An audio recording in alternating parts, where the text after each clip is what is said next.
Assalamualaikum warahmatullahi wabarakatuh. Pada saudara dan saudari yang dirahmati Allah sekalian, salam sejahtera kepada semua. Malam ini saya bersiaran secara live di Facebook page saya, Muhammad Syafiq Abdul Halim, dan juga di TikTok saya, Syafiq.Halim. Seperti biasa, sebelum kita start live ya, start kita punya hujah, kepada sesiapa yang biasa duk tengok saya di Facebook, sila hadirkan diri anda di Facebook. Sekali baru pindah main di TikTok. Yang biasa di TikTok tu, okey, kekal di TikTok. Jadi di TikTok ni dia ada satu lambang tu, anak panah tu kan. Sebenarnya dia ada fungsi dia. Saya baru tahu hari ni fungsi dia. Kalau tuan-tuan klik anak panah tu, kan, tuan-tuan boleh share live saya kat WhatsApp dan juga Telegram. Jadi rugi kalau tak guna. Sebab apa? Kalau guna tu tak silap saya, dia ada dapat point satu. Boleh tebus dekat bonus link. Jadi klik anak panah tu, jadi share lah seantero dunia. Begitu juga di Facebook. Di Facebook dia ada button share tu, kan. Saya baru tahu hari ni. Kalau tuan-tuan klik kat situ, boleh share dekat grup FB semua. Lepas tu tuan-tuan boleh share dekat WhatsApp dan semualah seantero dunia. Dan kalau klik tu, mereka kata boleh, bukan saya kata, mereka kata boleh claim bonus link. Waktu nak isi minyak nanti. Jadi tolong-tolonglah share dan lawak malam. Amrizah Hashim, Waalaikumsalam. Amal Zukhini, Faz Faiz. Bantu siapa ini? Allah terturun bawah lah. Razali Pokli, Waalaikumsalam. Kepada sesiapa yang memberi salam, sorry lah kalau tak sempat nak baca habis nama. Laju pula komen di Facebook pun. Yus Ismail Lan Asri,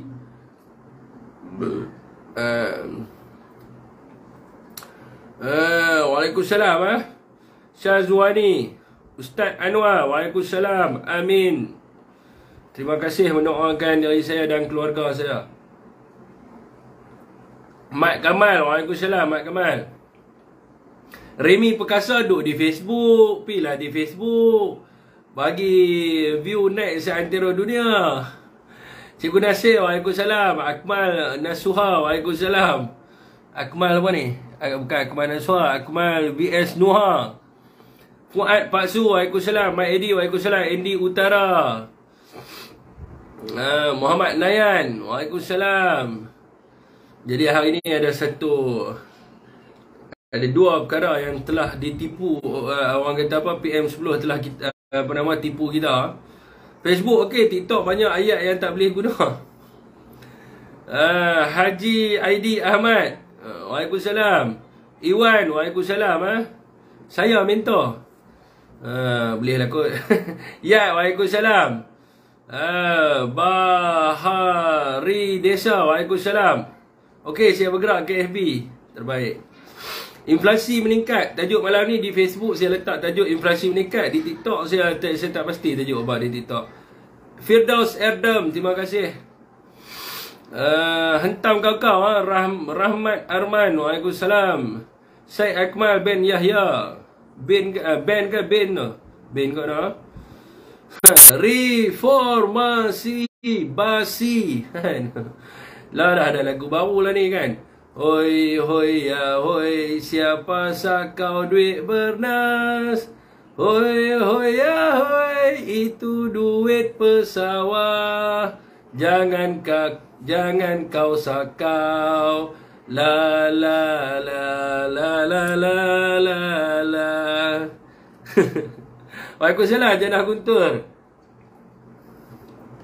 Shimah Sunja, Waalaikumsalam. Rahmat Arman, Waalaikumsalam.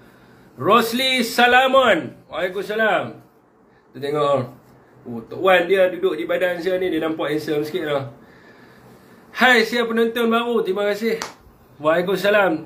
Berkongsi. Share Cik Nan, Waalaikumsalam Cik Nan. Arjo, tetap bersama Perikatan Nasional. Terbaik Ismail Yahya Ismail, Waalaikumsalam. Okey tuan-tuan saya ada buat beberapa nota ni. Saya ada baca tadi paper, beberapa paper lah. Taklah banyak kan. Beberapa tu kira taklah banyak lah kan. Jadi fokusnya adalah kepada inflasi dan juga kepada penstrukturan skim gaji. Jadi hari ni tuan-tuan, seorang lagi profesor, Profesor Dr. Nur Azlan, Pengarah Institut Pembangunan dan Kemajuan Inklusif Malaysia, MINDA, Universiti Kebangsaan Malaysia. Saya quote daripada dia lah. No? Dia mengatakan bahawa ada peningkatan 80% daripada barangan yang ada kat Malaysia ni. Sebanyak 671 daripada 841 barangan yang dipantau telah mencatat kenaikan harga. Ini kenyataan dia, iaitu 80% barangan kat Malaysia ni kan harga lah ni mahal. Jadi barangan Nestle, semalam orang share gambar Milo dan sebagainya. Jadi sekali saya beritahu, siapa barang-barang ni jadi mahal. Roti Massimo pun dah naik harga. Jadi sebentar tadi saya live dengan rakan saya di TikTok. Dia ada sebut satu benda, TS. Dia ada sebut ada something berkenaan dengan ICPT yang saya trigger dan kemudiannya saya pergi baca. Sebab dia tidak selaras dengan apa yang Anwar Ibrahim umumkan kepada rakyat Malaysia. Dan sebab itulah berlakunya kenaikan semua barangan-barangan di pasaran yang rakyat tidak tahu, yang mereka buat di belakang rakyat. Dan juga beliau juga, Prof. Dr. Nazlan inilah mengatakan bahawa inflasi bagi makanan di rumah meningkat kepada 7.3%. Ni inflasi ni, maknanya kenaikan harga barangan bagi penggunaan rumah ni meningkat kepada 7.3%. Dan inflasi bagi makanan di luar rumah, di gerai-gerai apa semua ni meningkat kepada 9.6%, iaitu dekat-dekat hampir 10% lah, yang mana semasa Anwar jadi Perdana Menteri. Sebelum ni kita tak pernah melepasi daripada 4.6%. Hari ini kita pergi kepada 7.3 dan juga 9.6%. Jadi inilah yang berlaku kat dalam negara kita yang menyebabkan rakyat tertekan hari ini. Mereka duk kata kat kita kat mana fakta ni, kita bagi fakta kepada mereka. Dan tuan-tuan semua orang tahu, kalau hari ni tuan-tuan tengok dalam Malaysia Gazette, ada seorang makcik tu, dia bagi tahu apa? Dia kata dia tak pernah merasai kenaikan harga barang yang begitu teruk. Orang kata apa? Semacam sekarang ini. Segala-galanya mahal. Kalau dulu dia kata kita ada pilihan. Sekejap harga ikan mahal, kita boleh makan ayam. Sekejap ayam mahal, kita boleh makan ikan. Ataupun kita boleh makan telur. Hari ni telur mahal, ayam mahal, ikan mahal, udang mahal, sotong mahal. Semua mahal dekat supermarket. Tak ada barang yang murah di supermarket. Semuanya mahal belaka. Jadi ini adalah kenyataan daripada rakyat. Yang menanggung penderitaan sekarang ini semasa mereka memerintah negara. Sedangkan mereka dahulu semasa berkempen, pelbagai perkara mereka kata. Banyak benda yang mereka janjikan. Nak nak menaikkan pendapatan minima, nak memastikan bahawa harga barang murah, minyak murah, itu murah, semua murah. Tapi bila jadi kerajaan, segala-galanya naik mahal dan akhirnya menekan kepada rakyat. Jadi Rafizi Ramli juga dalam kenyataannya hari ini telah pun merespon kepada apa yang diperkatakan oleh profesor tersebut, yang beliau turut mengatakan bahawa adanya kenaikan daripada sudut inflasi dan juga peningkatan kos sara hidup. Tetapi dia kata kerajaan telah pun bersedia bagi menyediakan beberapa langkah bagi menangani isu ini. Jadi daripada dulu lagi tuan-tuan, kita duk dengar. Daripada dulu lagi, daripada duk kata ada langkah, tapi tak nampak langkah pun. Sardin pun RM9 kawan kita kata. Tak nampak langkah. Duk habak je. Sebelum ni pun umur benda yang sama. Dalam masa tempoh 2 minggu. Mula-mula sekali macam mana? Mak Sabu esok akan mengumumkan harga telur yang baru yang lebih murah. No, bila lama dah tu. Sampai hari ni tak umur-umur ni. Mak Sabu pun tak tahu lari pergi mana lah. Mak Sabu pun hilang dah. Lah ni mereka kata mereka tengah duk cari Mak Sabu. Tengah apa nama ni, unit SAR. Apa nama untuk operasi menyelamat. Duk cari. Pita mana orang tua ni? Cari tak jumpa. Hilang daripada dunia. Wartawan pun duk cari. Mungkin tengah sembunyi dalam almari tak mau keluar. Sebab apa? Esok tu tak tahu bila. Jadi tuan-tuan, selepas tu dikatakan ada mesyuarat nakal. Akan dibentangkan, jangan risau, kita ada perancangan 5 kertas putih. Telah pun dibincangkan di peringkat kementerian. Dan esok akan dibincangkan di peringkat jemaah menteri. Hak kita pun duk tunggulah. Nakal ni adalah jawatan kuasa menangani kos sara hidup. Ni nama dia nakal. NACCOL. Tak silap saya. Tapi dalam bahasa Melayu dia adalah jawatan kuasa menangani kos sara hidup. Jadi kita pun duk tunggulah. Dan perbentangan 5 kertas putih tu. Tiba-tiba dia tak keluar perbentangan 5 kertas putih. Dia keluar tentang Pulau Batu Putih. Pulau Batu Putih. Jadi kita pun duk tunggulah. Tak tahulah perancangan apa. Daripada dululah. Langkah itu, langkah ini, langkah itu, langkah ini. Tidak ada langkah lagi yang akan dibantu, yang akan membantu rakyat. Tapi Alhamdulillah lah tuan-tuan, saya duk buat live ni. Banyak hari jugalah kita duk menekan Rafizi ni. Duk tanya pasal harga, duk tanya pasal subsidi. Sebab apa tuan-tuan, kerajaan yang terdahulu, sebab apa kita berjaya mengawal harga ayam pada harga dulu punya harga ayam. Sekejap saya tengok. Pada harga RM9.40 dan juga harga telur sebiji 45 sen adalah kerana kita telah pun mengeluarkan subsidi. Subsidi itu lebih kurang 1.08 bilion. Dan pada bulan Oktober yang lepas, di dalam Dewan Rakyat, pada 7 hari bulan Oktober, di dalam mesyuarat jemaah menteri, pada 7 hari bulan Oktober telah pun diputuskan bahawa subsidi ini akan diteruskan sehingga Disember 2022. Jadi hari ini Rafizi mengatakan, dia keluar dalam kenyataan dia di Malaysia Gazette, dia mengatakan bahawa pengawalan harga subsidi ayam standard serta telur grade A, B, C akan diteruskan sehingga suatu tempoh yang ditetapkan. Maknanya subsidi ini diteruskanlah, langkah kerajaan yang terdahulu diambil semula. Jadi kita pun tertanya-tanya lah, kalau dulu kita bagi subsidi, ayam boleh turun, telur boleh turun. Sebab apa hari ini subsidi ini ada? Sebelum ni kita dah ingat dia tarik subsidi. Subsidi ini ada tetapi harga ayam tidak turun. Sebab apa? Harga telur pun mahal. Telur sampai RM19.80. Ayam sampai RM13.49. Kenapa berlaku benda ni semua? Jadi inilah yang kita tengok tuan-tuan. Kalau dulu, sekali saya akan terang pada tuan-tuan, bagaimana kerajaan yang terdahulu menangani berkaitan dengan isu ayam dan juga telur ni, yang menyebabkan rakyat semua dapat nikmati harga yang murah. Dan hari ini tuan-tuan, selain daripada subsidi, pada ketika itu untuk kerajaan mengawal untuk kurangkan harga barang ni, kerajaan pada ketika itu juga bagi subsidi kepada orang kata elektrik, kita subsidi kepada keseluruhan lah industri dan juga pengguna domestik ni, supaya mereka tidak tertekan dan mereka menaikkan harga barang. Baru-baru ini Anwar Ibrahim mengumumkan bahawa dia mengekalkan tarif elektrik. Dan tuan-tuan dengar ayat dia, saya ulang balik, kerajaan akan mengekalkan tarif elektrik dan juga tidak akan menaikkan tarif elektrik industri kecuali kepada syarikat luar negara. Ini satu pembohongan yang amat nyata. Dan saya di sini saya nak kreditkan benda ini kepada T.S. Syafiq.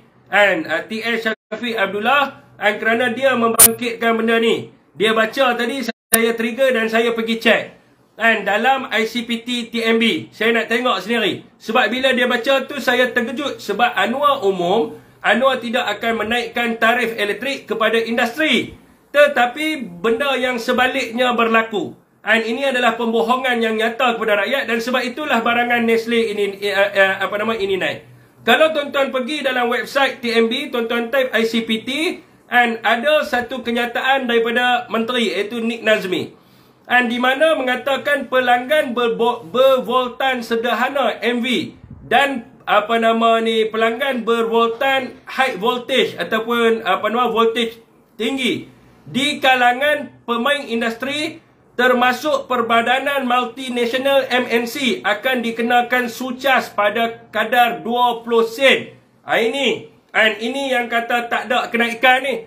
Sebab itu hari ni rakyat pelik. Siapa harga Milo naik, harga sos naik, yang Nestle ni Maggi naik dan sebagainya. Sebab kerajaan bohong kita. Sebab PM10 bohong. Dia kata dia mengekalkan tarif elektrik, tetapi sebaliknya berlaku. Ini dalam website TMB. Dan saya nak memeriksa lagi fakta ini sama ada betul ataupun tak. Pada bulan Disember, sekarang lah, pada 19 hari bulan Disember 2022, FMM ataupun syarikat, ataupun Persekutuan Pekilang-Pekilang Malaysia telah pun mengeluarkan kenyataan akhbar yang mengatakan mereka merayu agar kenaikan sucas tarif elektrik ini dilakukan secara berperingkat. Kenaikan sucas tarif elektrik sebanyak lebih 44% bagi pengguna voltan sederhana MV dan voltan tinggi akan menimbulkan kebimbangan dan cabaran utama kepada kategori pengguna ini untuk tempoh 6 bulan akan datang. Ini adalah komen daripada Persekutuan Pekilang Malaysia FMM yang dikeluarkan oleh Astro Awani. Disebabkan itulah hari ini harga barang semua naik. Sebagaimana yang profesor tu cakap tadi, dan daripada 841 barangan yang telah pun diperiksa, 671 daripada barangan di Malaysia telah pun mencatatkan kenaikan harga, iaitu 80%. Dan ini saya pernah menghadapi situasi ini dulu tuan-tuan. Suara hilang. Tak kot, suara tak hilang. Dan situasi ini dulu yang mana pada ketika itu, pada zaman Ismail Sabri, Suruhanjaya Tenaga membentangkan pada bulan Jun untuk menaikkan tarif elektrik. Dan apa yang berlaku, pada ketika itu bila kita cek balik, sekiranya kita naikkan tarif elektrik, pemain-pemain industri ini akan memindahkan kos tersebut kepada pengguna, dan pengguna akan merasai kenaikan harga barang dan sebagainya. Jadi inilah pembohongan yang telah pun dibuat oleh Anwar. Anwar ni kita tahu tuan-tuan, dia kalau saya menang hari ini, minyak turun RM1.50. Jadi kalau dia buat pengumuman, dia kata saya akan berikan subsidi. Jadi tuan-tuan kena cek. Sebab apa? Apa yang dia cakap tu adalah di sebaliknya. Dia akan jadi, saya tarik subsidi kepada industri dan rakyat akan terjejas dengan kenaikan harga barang, dan saya hanya menggunakan ayat yang bombastik selain mencerakinkan. Jadi tuan-tuan, itulah ayat-ayat Anwar. Jadi kita tak boleh nak percayalah kepada dia tuan-tuan.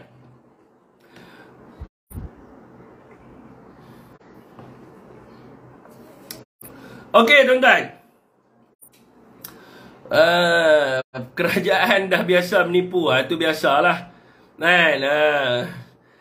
Itu biasalah. Harga barang memang naik. No, it's not memang naik sebab tarif elektrik naik.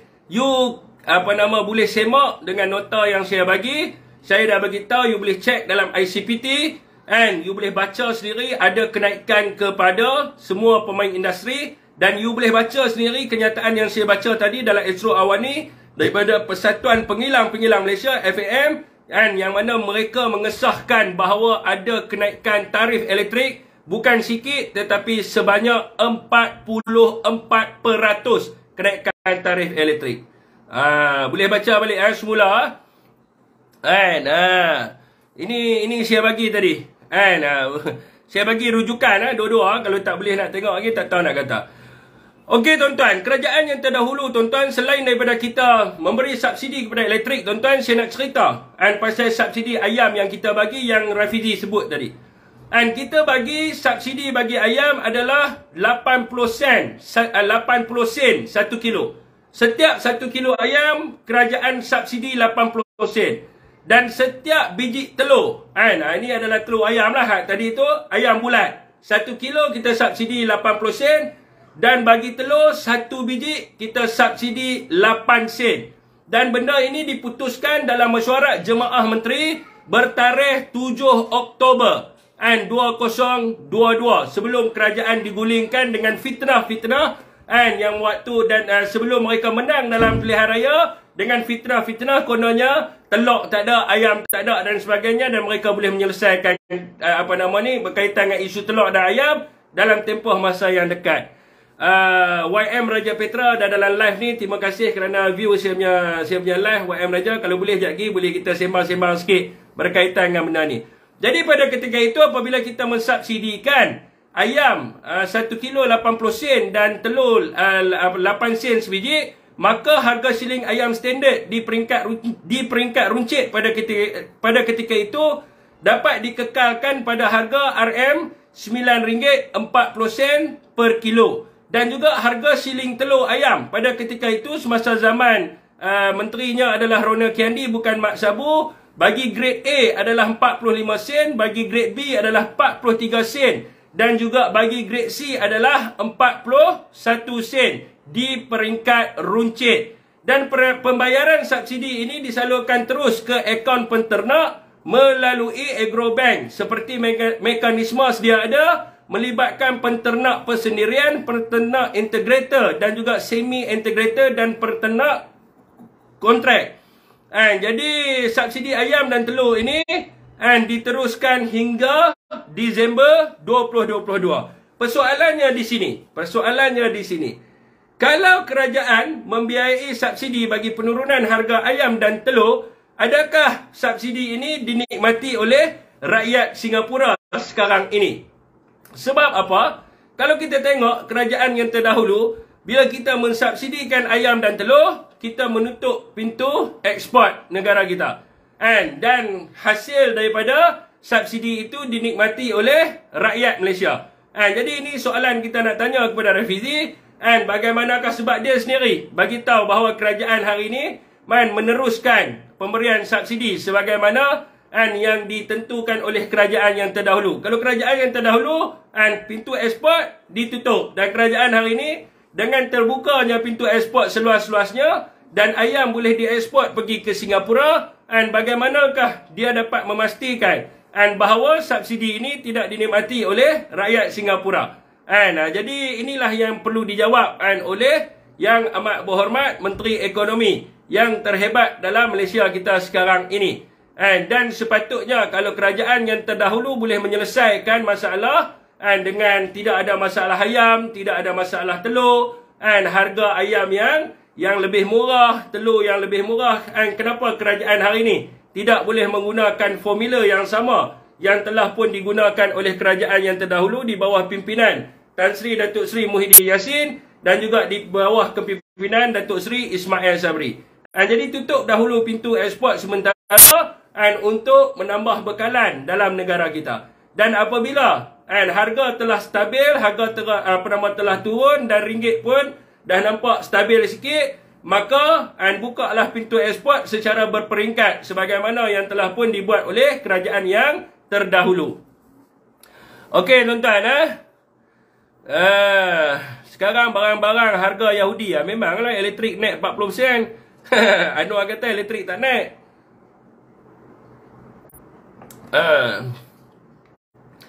Dan juga kita juga mencadangkan, banyak kali juga mencadangkan ni kepada Rafizi untuk menggunakan sistem yang telah pun digunakan oleh kerajaan yang terdahulu di bawah Datuk Seri Rona Kiandi dan juga Rasul Wahid, iaitu sistem untuk pemantauan harga dan juga penyelarasan harga yang sedia ada. Sebab saya dengar dalam kenyataan Rafizi ini, beliau mengatakan bahawa kementerian ataupun menteri akan mewujudkan satu sistem yang baru. Pada zaman Tan Sri dan juga pada zaman Ismail Sabri, kerajaan menggunakan sistem yang dipanggil sebagai price catcher pada waktu itu. Jadi price catcher ni bagaimana dia berfungsi? Pegawai pemantau harga akan meletakkan meletakkan harga barangan di dalam aplikasi tersebut. Dan rakyat dapat memilih dekat kedai mana yang dia nak beli dengan harga yang lebih murah. Jadi selain daripada itu juga, dalam sistem tu dia ada easy adu. Jadi rakyat juga boleh membuat aduan. Nama pun easy adu kan, aduan mudah. Membuat aduan di manakah tempat yang menjual harga yang lebih tinggi. So that pegawai pemantau harga dapat memantau harga dengan lebih efisien dan mengambil tindakan di bawah instrumentasi undang-undang yang ada dekat dalam negara kita. Sebab apa? Selain daripada bekalan ayam tak cukup, masalah yang akan dihadapi oleh negara kita juga adalah berkaitan dengan penyelarasan harga. Apabila viral ataupun tularnya tempat-tempat yang tertentu ayam dijual dengan harga RM13, RM14 dan sebagainya, maka peruncit-peruncit yang kecil ni akan mengambil kesempatan untuk menaikkan harga di kedai mereka. Ini bukan saya kata semualah, setengahnya akan mengambil kesempatan. Jadi inilah sebabnya memerlukan aplikasi tersebut, agar pengguna boleh membuat laporan dan pegawai pemantau harga dapat memantau orang kata aktiviti yang mana mereka sengaja menyimpan ataupun menaikkan harga barang ayam dan juga telur dan barangan-barangan lain yang mana akan menekan rakyat dengan kenaikan kos sara hidup dan sebagainya. Dan selainnya juga saya rasalah kerajaan hari ini kena dengar kepada Persatuan Pengilang supaya tidak dinaikkan tarif elektrik sebanyak 44%, tetapi dinaikkan secara berperingkat di saat kita nak menghadapi krisis ekonomi global. Jadi kalau naik terus, harga barang akan naik berlipat kali ganda. Maggi pun naik sekali ganda, sardin pun naik sekali ganda tu rakan kita beritahu tadi. So inilah akan menjejaskan kos sara hidup rakyat, dan sepatutnya apa yang dicakapkan oleh Anwar Ibrahim itu dilaksanakan, bukan dia menipu rakyat. Okey tuan-tuan.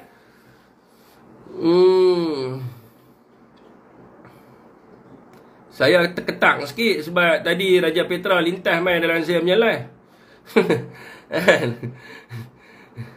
Saya nampak naik, nama dia naik, saya jadi macam aduh, pergi dah aku. Okey tuan-tuan. Bila senior menengok kita, hampir orang muncul referee Jepun apa benda ni. Kalau tutup Taikun Cina marah, Taikun Cina marah tak? Ni tak ada kaitan dengan Cina ke India ke apa kan, tak ada kaitan. Tapi kerajaan kena ambil tindakan yang tegas lah. Sebab apa tuan-tuan? Bila jatuhnya nilai ringgit, maka daripada sudut pertukaran wang itu, semua orang nak pergi ekspor barang sebab dia boleh dapat keuntungan yang lebih tinggi. Sebab itulah kita ada instrumentasi undang-undang untuk Akta Kawalan ekspor itu 2011 supaya kita dapat kawal keadaan ini. Kalau tak tuan-tuan, ringgit jatuh ya, semua pakat pinjam luar negara, habis tu dalam negara ada apa? Jadi itulah adanya undang-undang. Jadi undang-undang ada ni untuk kita guna, bukan untuk kita simpan kat dalam akib dan sebagainya. Jadi menteri kena fikir lah benda ni kan. Jadi dia sebab semua peniaga dia nak mengut keuntungan. Belum ada lagi orang yang meniaga tak mau ikut keuntungan. Jadi dia akan tengok peluang yang mana dia boleh ikut keuntungan lebih, dia akan pergilah. Jadi kalau kita tengok hari ni di Singapura, macam saya buat video tadi, di Facebook pun ada video tu, tolong share banyak-banyak sikit. Di TikTok pun ada, share banyak-banyak sikit. Jadi saya ada rakan di Singapura yang bagi kepada saya. Dia kata kalau ikutkan harga telur di Singapura turun sekarang ni. Sebab apa? Dia punya dia punya supply dia bertambah. Harga telur di Singapura sebelum ni adalah RM7, 720 Singapore dollar. Sekarang ni harga dia adalah 6.85 Singapore dollar. Kalau ikut harga ayam di Singapura sebelum ni adalah 9 hingga ke 12 Singapore dollar. Sekarang ni harga ayam di sana adalah 9.20 dolar. Jadi murah lah. Ada orang muncul yang bagi tahu kat kita, dia kata murah apa bendanya, mahal lah tu. Tapi nak bagi tahu kat dia lah, rakyat Singapura dia tak terima gaji Malaysia ringgit, dia terima gaji Singapore dollar. Jadi kalau kita ambil daripada sudut minimum wages ataupun pendapatan minima di Singapura adalah 130 berapa tak saya lupa tadi. And apa nama 1,300 Singapura dolar lah. And dia punya average pendapatan dia adalah 4 hingga ke 5,000 Singapura dolar. So dengan harga ayam sebegitu adalah sangat murah. Sebab apa murah? Sebab supply dia bertambah. Jadi di Malaysia ni kurang pula ayam. And harga jadi lagi mahal pula daripada rakyat Singapura. Dan memanglah mereka nak jual di Singapura. Contohnya, sekarang ni harga telur berapa di Singapura? 6. 6 darab 3. 6, 12, 18. Daripada dia nak jual di Malaysia dengan harga 12, lebih baik dia jual dekat Singapura 18. Ini yang dia cuba buat. Macam ayam bulat. Kalau dia jual di Malaysia, harga RM9.40. So kalau dia jual di Singapura, 9 darab dengan 3 berapa? Dekat-dekat $30 lebih. Dekat-dekat RM30 lebih. Sebab tu pengusaha akan jual di Singapura. Sebab nilai ringgit jatuh. Jadi kerajaan pun kena fikir lah. Kalau macam tu habis lah. Semua pakat macam YM Raja Petra buat video tadi. Semua pakat jual kat Singapura. So kita beli dekat India. Ayam rakyat Malaysia tak makan ayam Malaysia. Dia makan ayam India.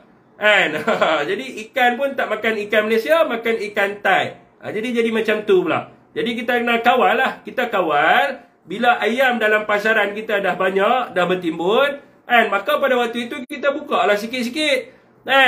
Kita buka sikit-sikit ekspor tu. So harga dia dah terkawal. Sebab saya dah bagi tahu sebelum ni, rakyat Malaysia dia makan bermusim.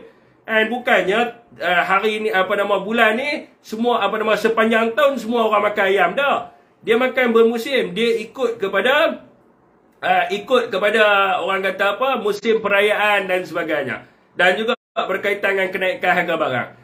Bila harga ikan mahal, daging mahal, telur mahal, so dia tak ada choice. Saya dah cerita sebelum ni tapi tak apa, saya cerita balik, mungkin ada yang baru masuk. Kalau dia beli ikan sekilo mungkin 6 ekor ataupun 8 ekor. So dia kalau anak dia 6 orang, dia sekali makan sajalah. Kalau dia beli daging sekilo cukup lah nak makan 2 kali. Tak boleh lah sekali je lah kan. Takkan seorang nak makan 2 ketui daging. Jadi dia belilah ayam. Ayam boleh bertahan 2 hari. Sebab dia boleh kerat kecil-kecil dan sebagainya. Jadi itulah sebabnya. Bila ikan mahal, sotong mahal, udang mahal, daging mahal, rakyat tidak ada pilihan. Dia makanlah ayam. Begitu jugalah dengan telur. Jadi dia bukan bertahan lama. Dan kerajaan kena uruskan supaya harga ayam reduce, harga telur reduce. Lepas tu dia fokus pada ikan pula bagi reduce. So rakyat akan tumpu makan ikan. Taklah semua tumpu pada ayam. Hari ni semua tumpu pada ayam sebab apa? Ikan kembung RM18. Berapa ekor ya? Sekilo. RM18, RM19. Siapa nak makan? Okey tuan-tuan.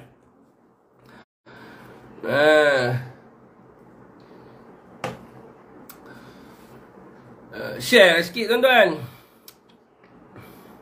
Teruskan perkongsian. Mana pi ni? Nanti penjilat walaupun ngacung kat apa PMX. Ngacung pun ngacung lah, adalah bohong.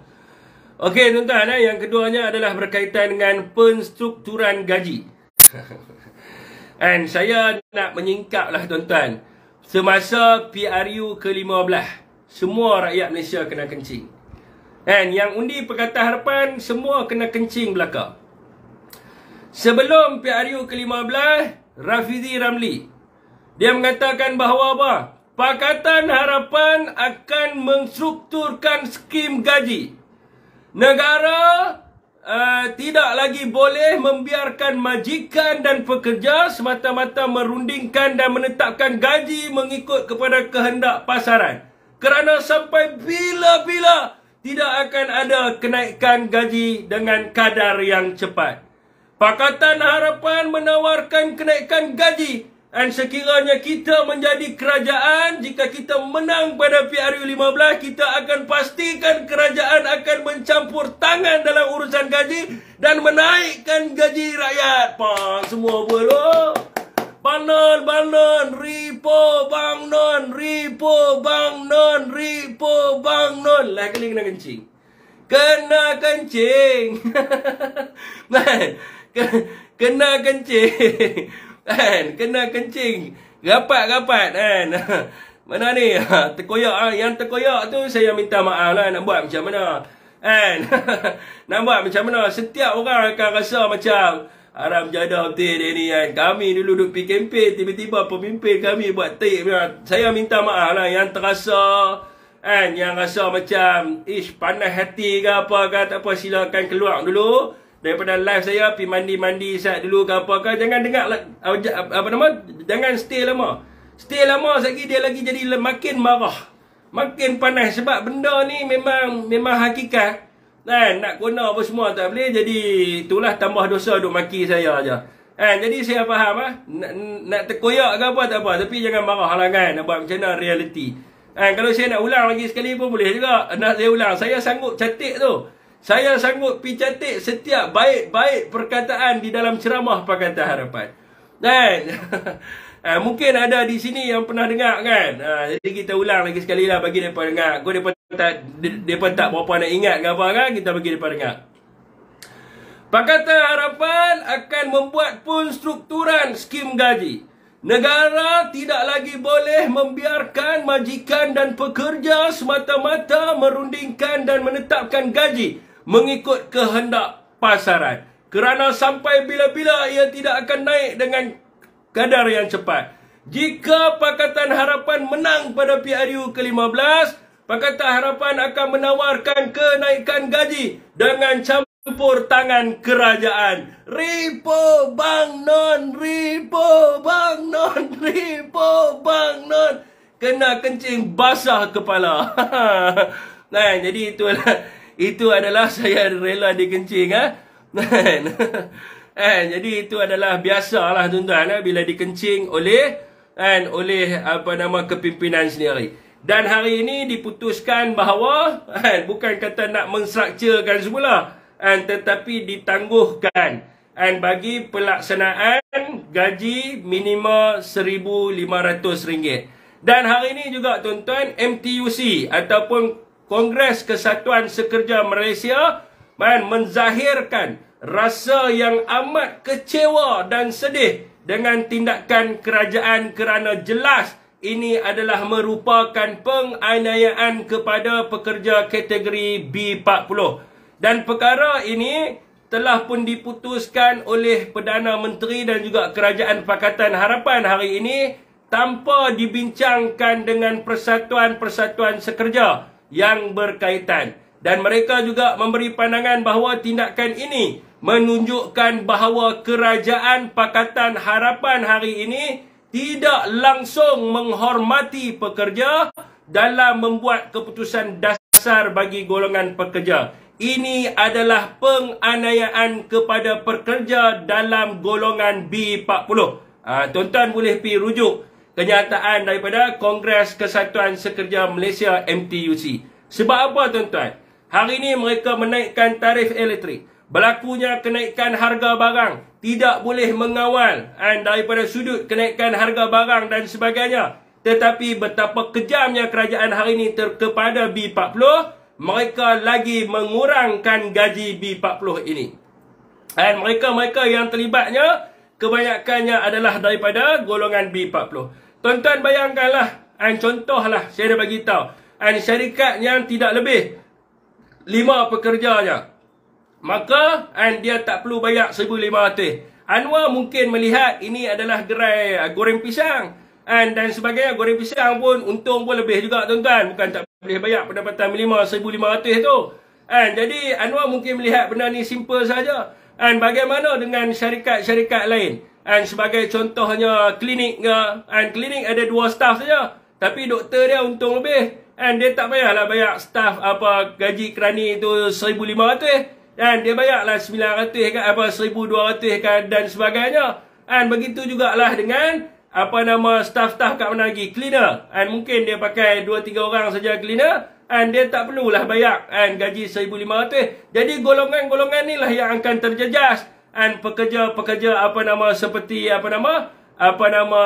klinik, lepas tu pekerja di supermarket kecil, kedai kain. Mereka yang orang kata bekerja sebagai graphic designer, kerja kedai telefon, kerja kedai spek mata, kerja kedai mana lagi. Mereka-mereka ni lah yang akan terjejas. Promoter di supermarket, dan kebanyakannya pekerja-pekerja yang mana ramainya adalah di kalangan B40. Ini menunjukkan satu kekejaman yang dibuat oleh kerajaan hari ini, dan di saat rakyat tengah susah, dan mereka tidak langsung memikirkan keadaan rakyat. Tuan-tuan, saya nak bagi tahu kepada tuan-tuan. Hari ini OPR meningkat. Bila OPR meningkat, menyebabkan kepada kenaikan bayaran ansuran kenderaan.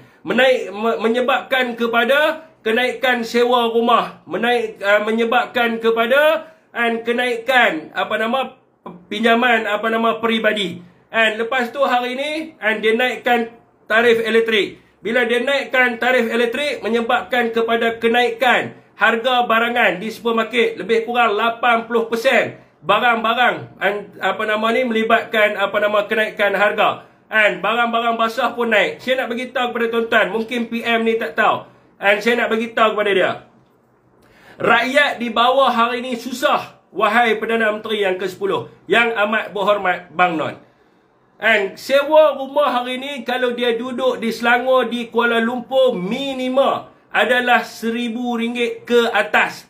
Kalaulah dia suami isteri bekerja, kalau suami dia lah gaji pun RM1,200, isteri dia gaji RM1,200, jadi pendapatan mereka dan keluarga mereka adalah RM2,400. Bayar sewa rumah sahaja RM1,000 dan balance dalam tangan RM1,400. Bayar kenderaan sekarang ni RM5 hingga ke RM600 disebabkan kenaikan OPR. Berapa yang tinggal balance dalam tangan dia? RM900.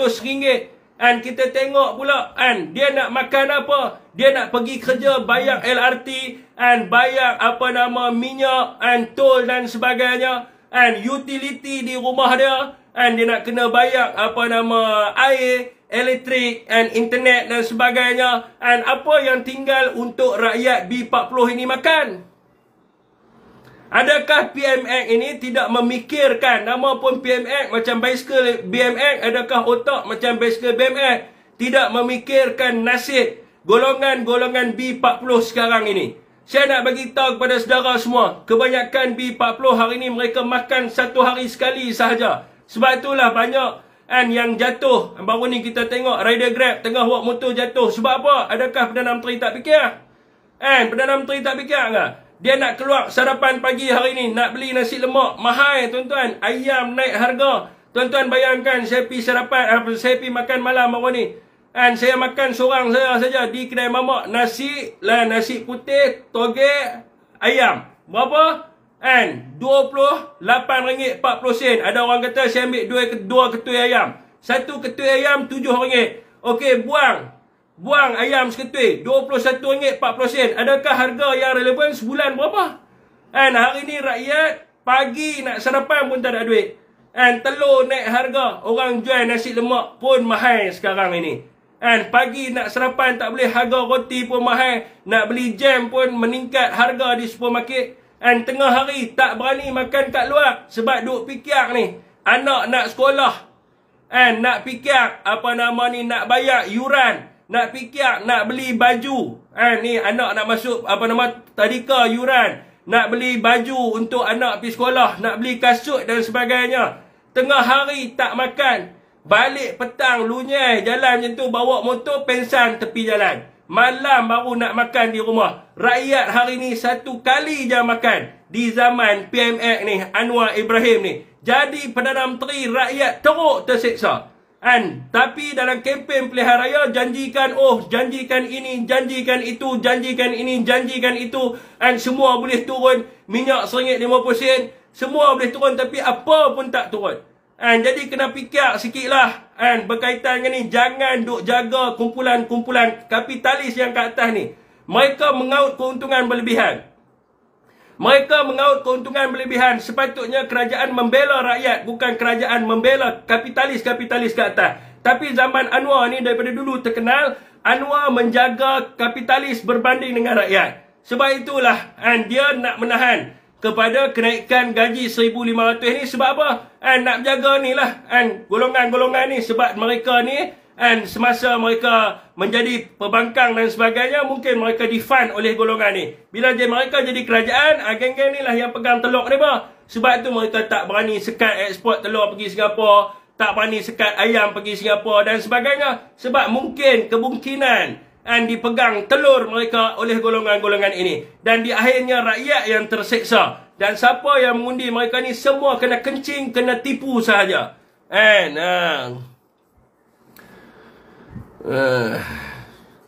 Okey tuan, kesian orang muncai banyak. Yang cyber trooper ni tak apa tuan, cyber trooper yang dibayar. Cyber trooper yang dibayar. Cyber trooper yang dibayar ni kita tak payah layan lah tuan.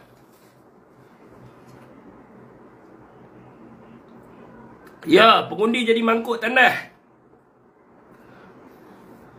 Merani dengan Melayu ya. Saya tak mau main lah isu tu apa semua Melayu, Cina, India ke apa ke. Saya kira pergi report saya lagi. Perkauman. Hadapan ni lagilah perkauman daripada kita. Bang, elektrik rumah pun naik ke? Dah. Ni untuk industri saja. Untuk industri saja naik 40%. Ya betul, telur sudah kena pegang. Tu pun kalau ada telur. Kalau stor kunyit tak tahu nak kata. Menteri pun hilang lah ni. Semua tak berani nak jawab. Hari tu semua nak ni lah, nak duduk depan ni. Hari ni cerita lawak ada lagi. Hari ni ada satu cerita lawak lagi. Badut saya tak sempat lah nak buat video. Sebab dia buat video terang pasal Singapura tu. Anwar Ibrahim sebagai Perdana Menteri dan jabatan wilayah di bawah dia mengeluarkan surat pengusiran kepada penduduk Kampung Baru. Kemudiannya dia hantar Khalid Samad pergi bagi tahu, oh jangan risau, Anwar Ibrahim adalah Perdana Menteri yang baik. Dia akan membantu rakyat. Kita akan pastikan notis pengusiran ini akan dibatalkan. Dan Anwar Ibrahim juga membatalkan notis yang telah pun dikeluarkan oleh Anwar Ibrahim. Punyalah toya. Dia buat keluar notis, dia sendiri yang membatalkan notis tersebut.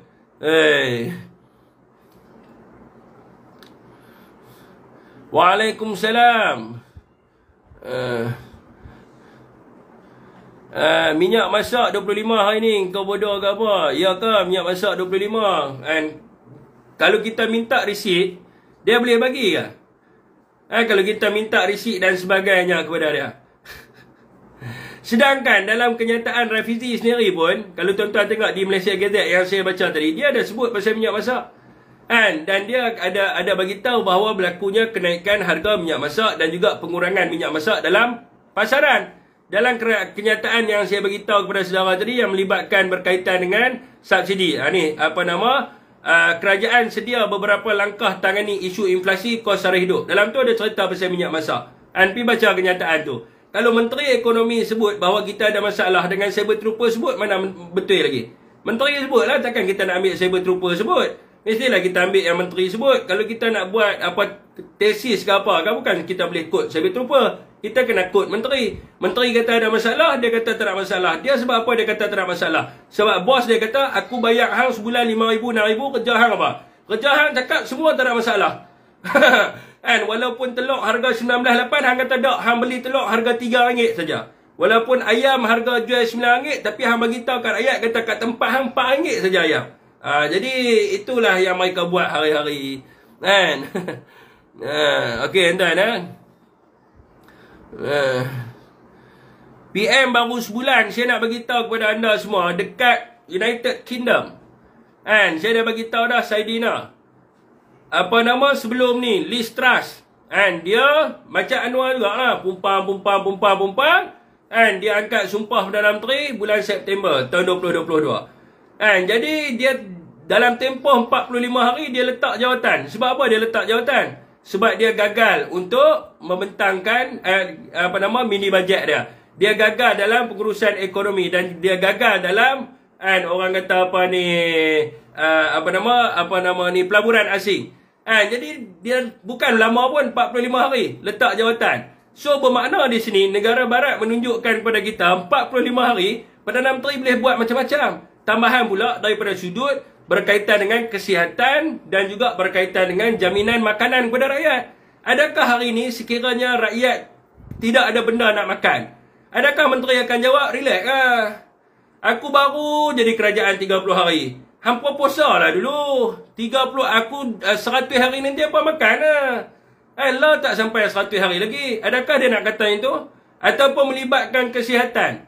Rakyat dah nak mati ni. Dah nak mati ni, kena sebagai contohnya kena wabak COVID-19.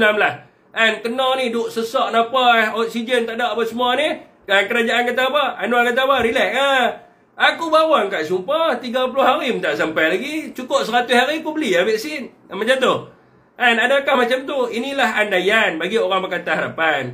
Kalau kita nak tengok daripada sudut pembangunan, bolehlah kita kata, takkanlah nak buat bangunan baru 30 hari jadi kerajaan. Itu bolehlah kita kata. Kalau kata nak buat apa lagi? Nak menarik pelabur asing.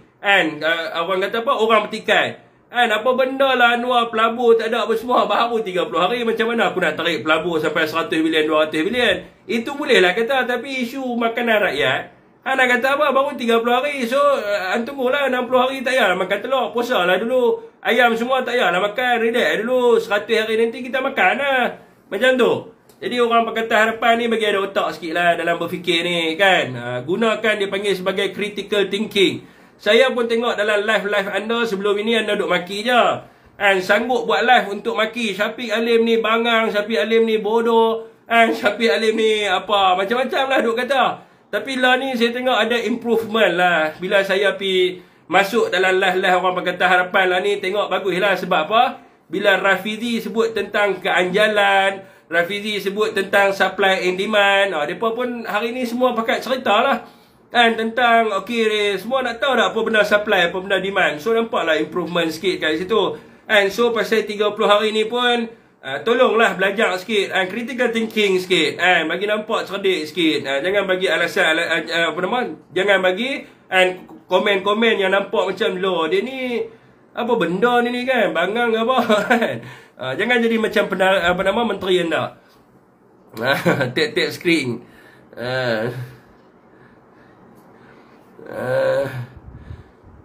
Kaya raya boleh lah kami gaji 1,500, 1,800 makin sesak. Dia kena cerita kat mereka ni kena mencerakinkan gaji mereka ni. BP lah dia nak hashtag tu. Selagi dia boleh hashtag, dia ada tangan dia boleh hashtag. Menteri pun pelak-pelak sayok mahal makan rumput. Sayok mahal tak payah makan sayok. Bulan depan makanlah sayok. Tak pun 3 bulan lagi makanlah sayok. 4 bulan lagi kan, 10 bulan lagi kan makanlah sayok. Janganlah makan sayok lah ni. Jadi itulah alasan mereka bagi 100 hari nanti sayok ada lah. 100 hari nanti telur ada lah. 100 hari nanti segala-galanya ada lah. Ni masalah dia. Macam tu juga gaji 1,500. Buat keputusan, membuat keputusan untuk menggantung gaji 1,500 boleh buat dalam tempoh masa 24 jam. Tak payah bincang dengan Persatuan Pekerja, tak payah bincang dengan semua orang.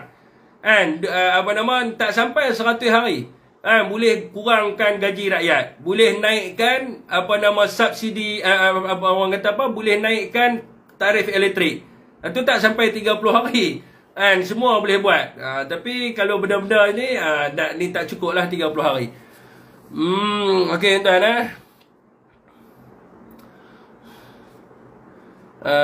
kalau tunggu 5 tahun tak payah buat apa, maka rakyat akan mati tak payah makan. Puan boleh cakap dengan saya puan. Maknanya tak apa, tunggulah 5 tahun. Tak payahlah makan ayam lagi. PRU 16 nanti baru makan ayam. Telur pun jangan makan lagi. PRU 16 nanti baru makan telur. Sebab saya bukan duk cerita pasal kempen kat sini. Lain lah kalau saya duk cerita lah ni. Tuan-tuan, kita undilah Perikatan Nasional. Kita pangkahlah Perikatan Nasional. Bolehlah puan cakap macam tu. Saya lah ni duk cerita tentang kerajaan kena turunkan kos sara hidup rakyat. Saya lah ni duk cerita tentang kerajaan kena bagi pendapatan minima kepada rakyat 1,500. Sebab kerajaan dah tarik macam-macam subsidi. Tarik subsidi tu, tarik subsidi ni. Kena bagilah kepada rakyat. Sebab ini telah pun diselaraskan pada zaman Ismail Sabri. Telah pun diumumkan. Dan mereka telah pun menerima pendapatan 1,500. Bila kerajaan sekarang ni nak turun pendapatan mereka, maka rakyat akan kurang gaji dia. Jadi ini nak tunggu 5 tahun lagi kah? Okey tuan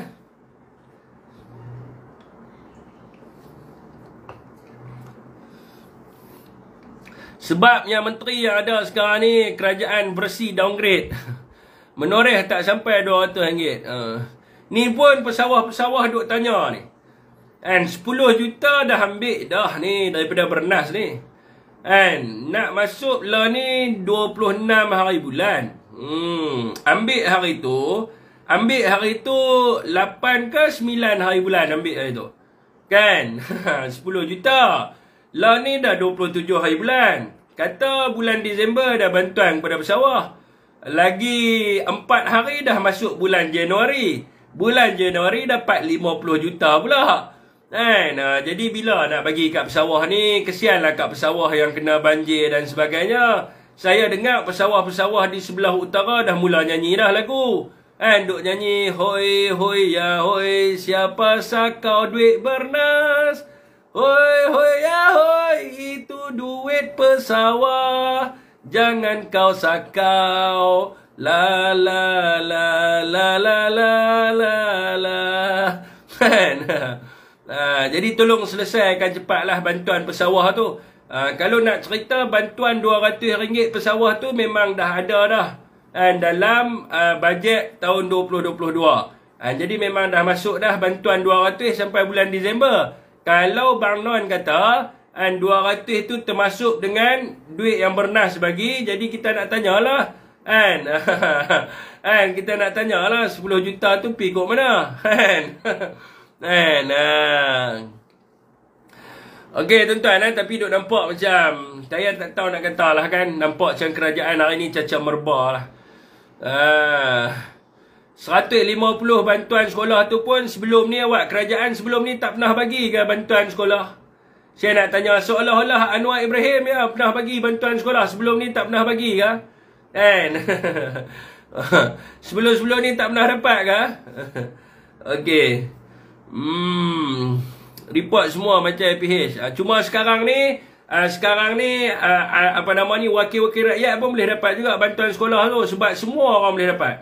Tak kira lah dia anak Tan Sri ke, anak Datuk Sri ke, Najib Razak pun boleh dapat. Semua dapat, bukan pada orang susah saja. Jadi nak bagi tahu juga, bantuan tu juga bukan duit Bang Non. Bantuan tu adalah duit rakyat. Rakyat yang bayar cukai. Jadi rakyat layaklah terima. Jadi dia bagi bantuan sekolah 150, tapi bantuan sara hidup rakyat bagi 300. Kita dulu bagi 2,600, 300 ringgit setahun. 300 bahagi dengan berapa hari setahun? Bahagi dengan 365. Sehari berapa kerajaan bagi bantuan? Awak teruk no. Awak teruk no. Okey tuan-tuan, tambah lagi 50 juta. Minyak pun tak turun-turun lagi. Minyak bukan nak turun, nak naik. Dengar cerita minyak nak naik, turun tak? Naik. Sebab apa? Subsidi nak tarik balik. Alhamdulillah tiada lagi renovate pejabat Perdana Menteri. Sebab pejabat tu dah renovate, so Anwar nak renovate apa lagi? Tak perlulah nak renovate dah. Sebab pejabat tu dah renovate. Kalau boleh suruh Anwar buat pejabat Perdana Menteri kat dalam tu, kat dalam kontainer ke apa ke, senang tak orang orang Pakatan Harapan dibodohkan oleh pemimpin apa? Office tu dah renovate. Lepas tu dia umum, saya jadi Perdana Menteri, saya tak renovate pejabat. Memanglah hantar renovate pejabat tu dah renovate dah, nak renovate menetang apa? Macam juga rumah dulu Tan Sri repair sebab rosak, sebab Najib bawa dia punya almari lah apa semua awak keluar. So Tan Sri Mulyassin repair lah, tapi Tan Sri Mulyassin tak duduk dekat Sri Perdana, dia duduk kat duta. So Anwar masuk hari ni, apa dia kata? Saya tak repair rumah Sri Perdana. Sepergai mana yang telah dibuat oleh Perdana Menteri yang terdahulu. Memanglah hang tak repair. Dah repair dah, nak repair siapa lagi? Kan dungu, ni kata ni, orang kalau bebai, sampai bila-bila pun dia akan jadi bebai. Senang nak mereka ditipukan oleh menteri dia, Pak. Senang nak mereka ditipu oleh Anwar Ibrahim. Senang nak, mudah nak mereka tertipu. Sebab tu saya kata, menggunakan sedikit ayat, yang nampaknya sedikit bombastik, saya menjadi Perdana Menteri, saya tidak renovate pejabat saya. Habis tu pejabat tu dah renovate, nak renovate apa? Hampir kalau betul-betul, hang kata hang nak jimat dan sebagainya, hang tak payah dah duduk dalam pejabat Perdana Menteri. Dengan kabinet, hang duduk atas kursi tu tak? Hang duduk atas kursi mewah. Hang pakai meja mewah yang direnovate tu. Hang pakai semua barang yang direnovate tu. Kalau betul, jual semua barang tu. Api dah duduk dalam kontena ke, kan? Api buat kerja dalam bilik bilik serika ke, kan? Api duduk dalam office kerani meja biasa ke. Baru orang kata, weh, jimat no Perdana Menteri ni no. Tapi dia pun pergi duduk atas kursi yang baru tu. Dia pun menggunakan meja yang telah direnovate. And dia pun duduk atas sofa yang baru tu. Macam juga rumah. And lain lah kalau Anwar dia tukar Seri Perdana, belilah rumah teres kat mana-mana. And beli dekat Sentosa ke, and beli dekat Sepang ke, and rumah 2 tingkat ke, rumah setingkat 2 bilik ke.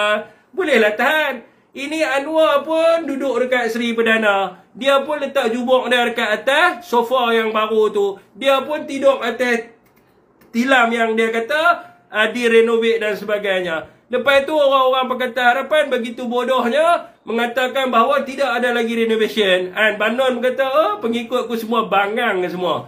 And panggil dah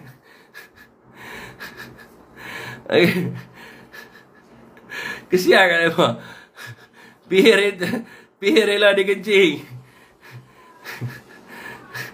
Tolak mes kerap guna heli. Betul? Terbang sana pakai private jet, terbang sini guna private jet, pergi sana guna heli, pergi sini guna heli. Tapi dia tak pakai mes. Kan? Suruh dia duduk ni, perumahan rakyat ni orang kata, suruh dia duduk kat PPR ke pejabat dia, bolehlah cerita. Kan? Okey, tuan-tuan lah. Okey, apa yang soalan?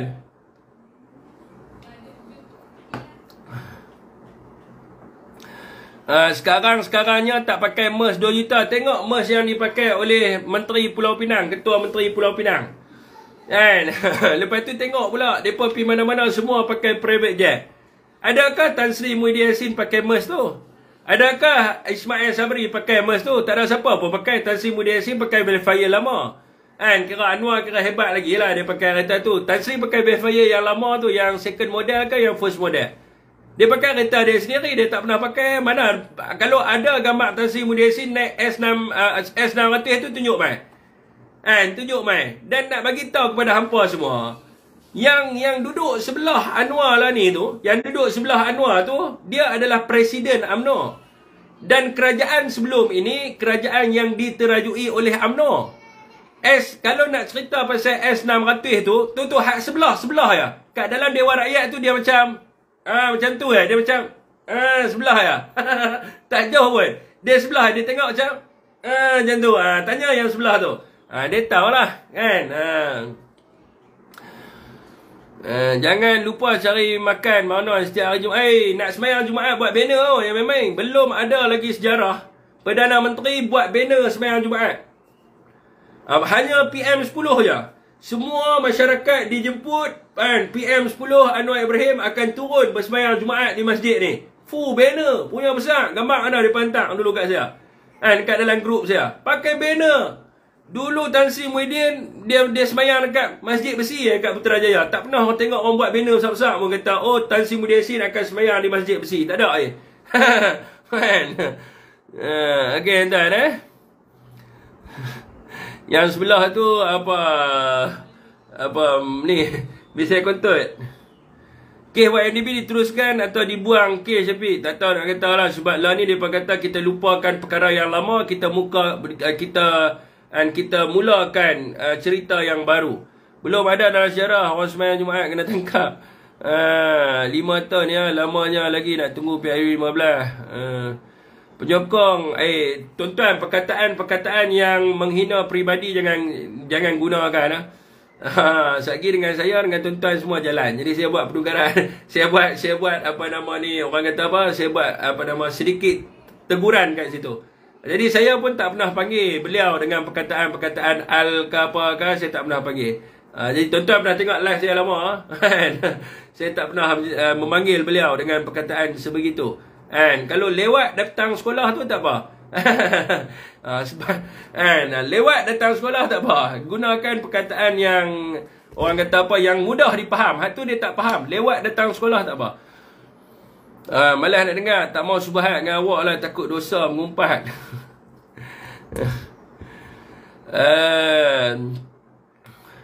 Duk rasa macam tu lah.